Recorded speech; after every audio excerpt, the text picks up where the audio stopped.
Good morning, dear students. Today we are going to read next topic of your exercise 1 is real number.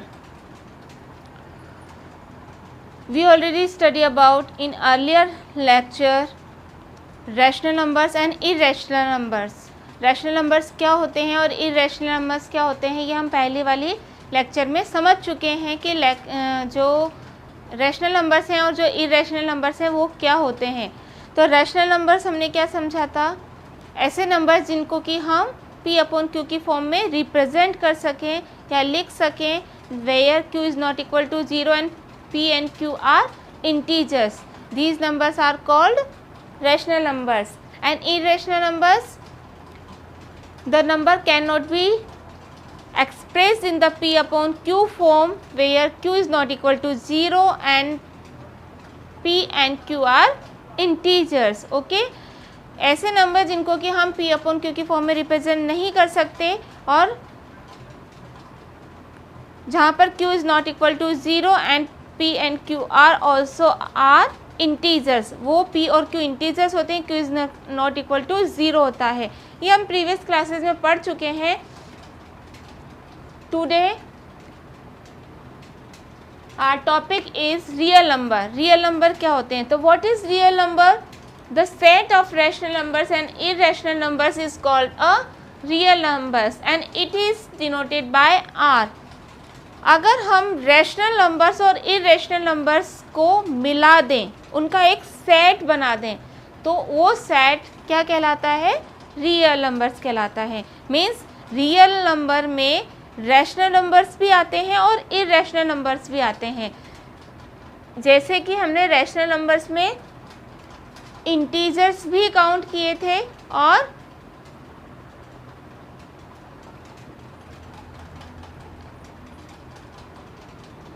Whole numbers, natural numbers और integers भी count किए थे rational number में. उसी तरीके से जो रियल नंबर्स का सेट बनता है, तो रियल नंबर्स का सेट जो हमारे रैशनल नंबर्स हैं और जो इररेशनल नंबर्स हमने कल पढ़े, जैसे √2, √3, क्यूब √2, क्यूब √3, क्यूब √5, 0.1, 001, 00001, मैंने आपको उनके टाइप्स भी बताए थे कि अगर हम रैशनल नंबर्स को डेसिमल फॉर्म में कन्वर्ट करें तो वो डेसिमल फॉर्म भी 2 पार्ट्स में डिवाइड हो जाती है, terminating and non terminating. Terminating term होती है जिसको कि हम जब p अपन q की फॉर्म में रिप्रेजेंट करते हैं तो वो एक फाइनाइट डेसिमल के बाद फाइनाइट टर्म पर आकर रुक जाती है, वो टर्मिनेटिंग टर्म्स होती है.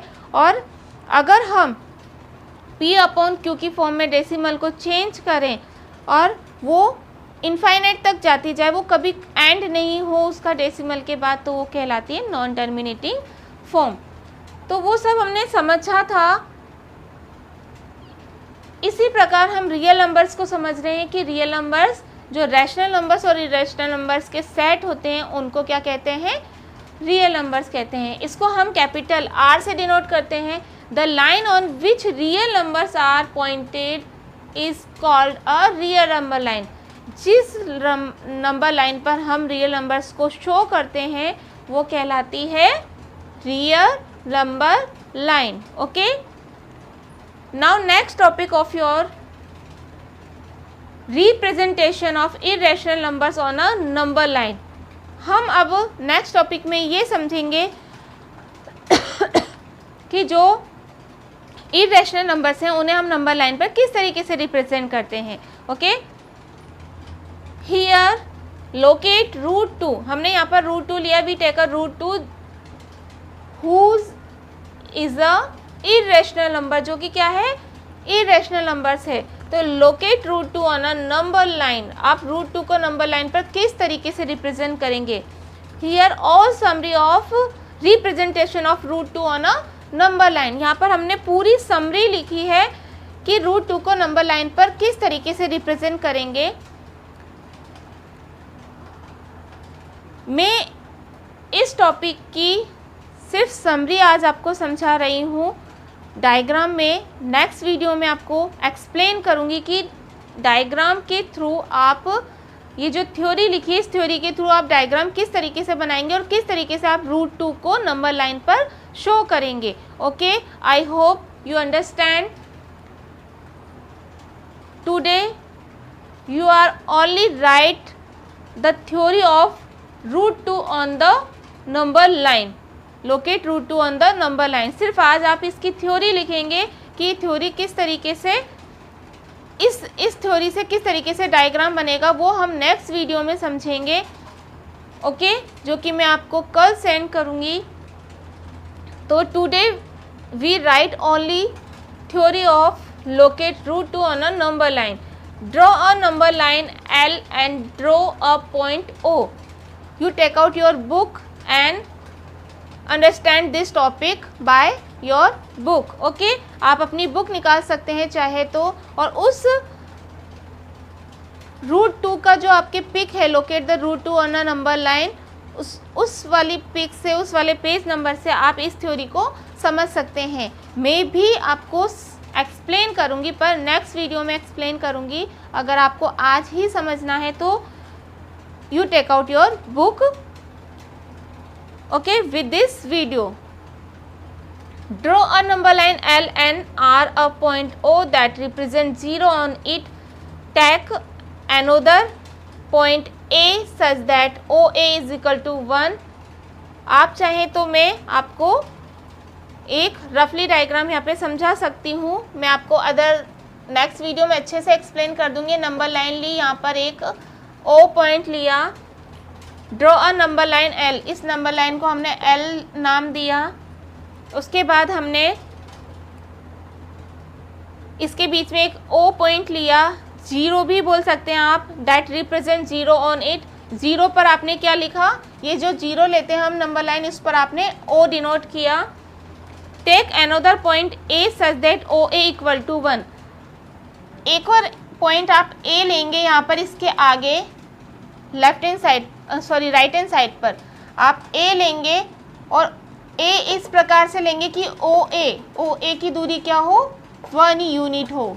स्केल से मेज़र करके आप 1 मीटर डिस्टेंस पे क्या लेंगे, A. Okay, such that OA equal to 1 unit. Now draw AB is perpendicular to OA. अब हम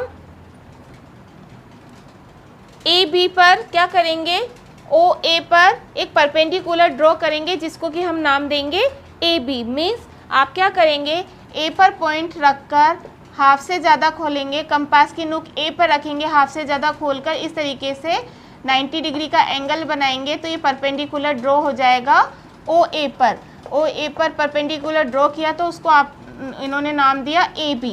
A से फिर वापस कंपास की नोक रखकर 1 सेंटीमीटर का आर्क काटेंगे इस परपेंडिकुलर आर्क पर, जहाँ पर ये कट होगा 1 सेंटीमीटर का, वहाँ पर आप नेम देंगे B. तो ये AB आ जाएगा.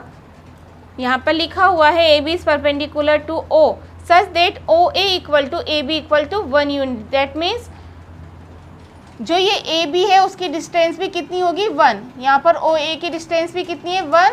और यहाँ पर परपेंडिकुलर ड्रॉ 90 डिग्री का एंगल बना के उस पर आप 1 सेंटीमीटर का आर्क A से कट करेंगे, तो यहाँ पर B पॉइंट आ जाएगा. यहाँ पर लिखा हुआ है जॉइन O टू B. जहाँ पर ये B पॉइंट आएगा उसको आप O से ज्वाइन कर देंगे. Okay, in right triangle OAB. अब आप देखेंगे कि एक राइट ट्राइंगल बन गया, 90 डिग्री का एंगल बनाया, तो जिसमें भी एक राइट एंगल होता है, 90 डिग्री का एंगल होता है, उसे राइट एंगल ट्राइंगल कहते हैं. तो राइट एंगल ट्राइंगल OAB में हम पहले भी पढ़ चुके हैं. राइट एंगल ट्राइंगल में क्या लगती है, पाइथागोरस थ्योरम लगती है. पाइथागोरस थ्योरम क्या होती है, मैंने यहाँ पे साइड में लिखा हुआ है. Pythagoras theorem right angle triangle पर ही लगती है. इसमें ये हाइट होती है, ये बेस होता है, ये हाइपोथीनियस होता है.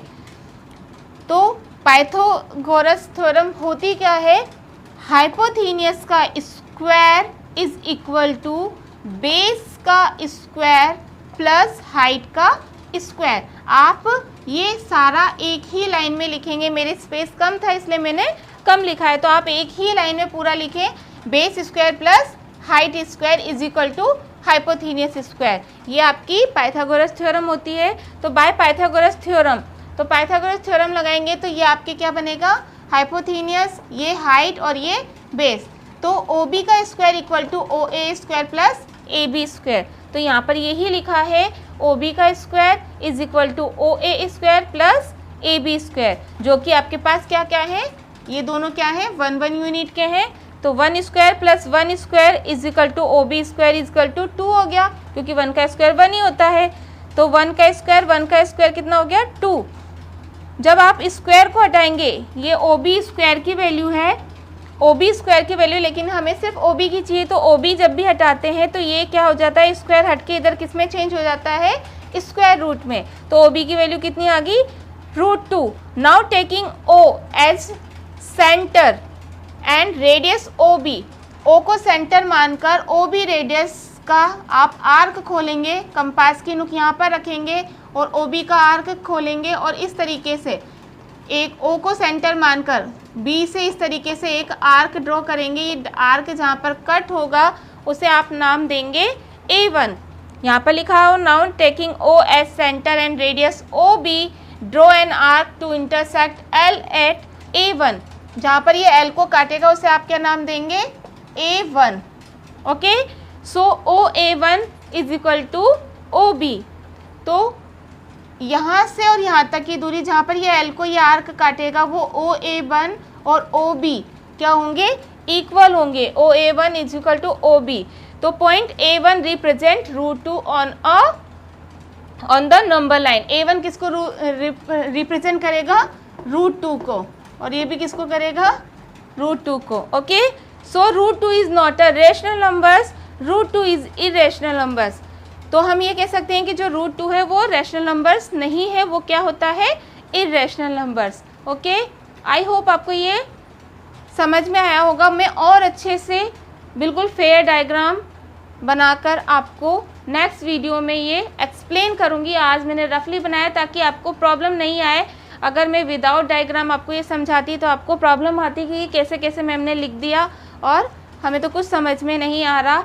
तो मैंने छोटा सा डायग्राम बनाकर आपको समझाया है। आप ऐसा कर सकते हैं कि जब आप ये वीडियो वॉच करें या लिसन करें तो आप अपनी बुक्स ओपन करके रखें और इसके साथ साथ आप उस बुक्स के थ्रू इस डायग्राम को बनाने की कोशिश करें। वैसे मैं एक्सप्लेन करूँगी तो आप वेट कर सकते हैं।